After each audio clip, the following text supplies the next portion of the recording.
In today's video, I'm going to teach you how to add a PDF to GoDaddy Website Builder. First, sign into your GoDaddy account. Once you're logged in, go to your profile area and open it. From there, click on My Products. This is where you can view the services connected to your account, including your website. Next, find the website you want to work on and click on it.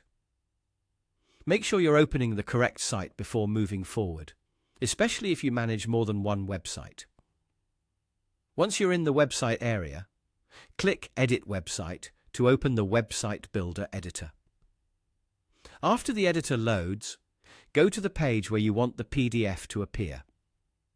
Take a moment to decide the exact spot where you want visitors to see it. This is helpful because the placement can affect how easy it is for people to notice and access your file. When you've located the right area on the page, click Add Section. In the section options, look for Files and Web, then click on it. After that, choose the PDF option.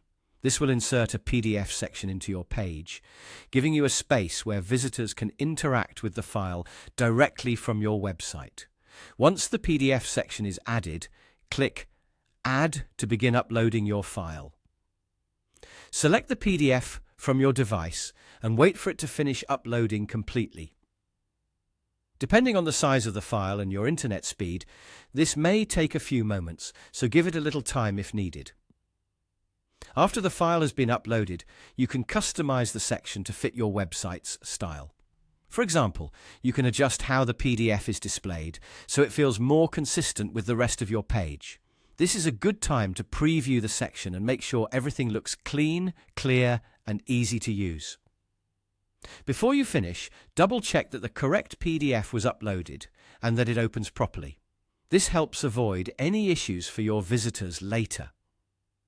If everything looks good, your PDF is now added to your GoDaddy Website Builder page.